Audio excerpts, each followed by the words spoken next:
नमस्कार, आप देख रहे हैं हिंदनामा न्यूज। सोनम वांगचुक 21 दिनों की भूख हड़ताल पर, लद्दाख के लिए इस मांग पर अड़े। दर्शकों, आमिर खान अभिनीत एक फिल्म आई थी 3 इडियट्स। कहा जाता है कि आमिर खान का जो कैरेक्टर था वह सोनम वांगचुक से ही प्रेरित था। बहरहाल हम लौटते हैं खबर पर।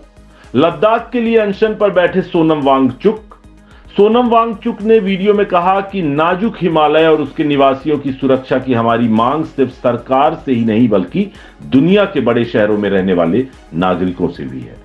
लद्दाख को पूर्ण राज्य का दर्जा, छठी अनुसूची में शामिल किए जाने समेत कई और मांगों को लेकर लेह में 21 दिनों की भूख हड़ताल पर बैठे हैं मशहूर एक्टिविस्ट सोनम वांगचुक। उन्होंने एक वीडियो जारी किया है। भूख हड़ताल स्थल से जारी किए गए इस वीडियो में उन्होंने ग्लोबल वार्मिंग पर भी बात की है। बता दें, उन्होंने इसे भी अपनी मांग बताते हुए कहा कि नाजुक हिमालय और उसके मूल निवासियों की सुरक्षा की हमारी मांग सिर्फ सरकार से नहीं है बल्कि दुनिया के बड़े शहरों में रहने वाले नागरिकों से भी है। मीडिया को भी उन्होंने आड़े हाथों लेते हुए कहा कि लोकतंत्र का यह कैसा चौथा स्तंभ है जो इस अनशन की न्यूज को प्राथमिकता के साथ कवरेज नहीं दे रहा। साथ ही कहा कि आज के हालात अत्यंत खराब हो रहे हैं। आइए आपको सुनाते हैं कि जारी वीडियो में उन्होंने क्या कुछ कहा है। नमस्कार जूले, ये आज मेरा चौथा दिन शुरू हो रहा है अनशन का और खुले आसमान में तापमान यहाँ पर -16 के करीब था। आप देख रहे हैं ये जो गिलास पानी से भरा था ये पूरा जम गया है और इस गिलास में तो एक विज्ञान का अनुसंधान हो गया है।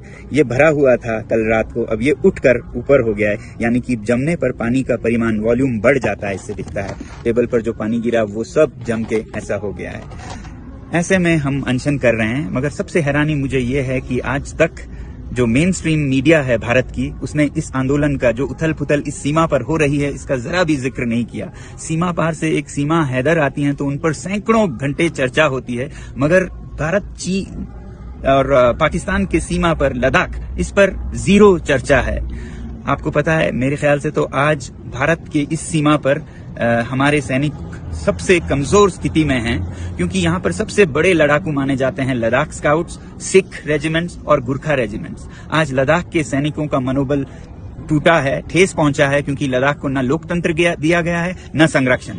और दूसरी तरफ सिख सैनिकों का मनोबल भी कमजोर है, क्योंकि जो पंजाब में आंदोलन हो रहे हैं उसका असर उनपे भी पड़ता है। और गुरखा सैनिक तो अग्निवीर के चलते 4 साल को वो नकार रहे हैं और वो अब उससे भी बुरा क्या हो रहा है कि चीन की सेना में भर्ती होने जा रहे हैं। तो वही सैनिक जो हमारे शक्ति थी, जिनके बारे में ये कहा जाता है कि अगर कोई कहे कि मुझे मरने से डर नहीं लगता तो वो या तो झूठ बोल रहा है या वो गुरखा है। आज वही गुरखा चीन की तरफ से हमसे लड़ेंगे। तो ऐसा उथल पुथल हो रहा है, मगर हमारी मेन स्ट्रीम मीडिया जरा भी चर्चा नहीं कर रही है। मेरी आपसे विनती है कि आप एक मीडिया बने और इन वीडियोस को शेयर करें और कहें इन हमारे भारत के मीडिया चैनल से, जो कि चौथी स्तंभ है, पिलर हैं डेमोक्रेसी के, कि वो अपना फर्ज निभाएं। मुझे नहीं समझ आता है वो रात को कैसे सोते होंगे इस तरह के दोगलापंथी में। मुझे उम्मीद है कि आप सब लद्दाख का समर्थन करेंगे, भारत के सीमा की सुरक्षा का समर्थन करेंगे, क्योंकि लद्दाख के संरक्षण में ही भारत की सुरक्षा है।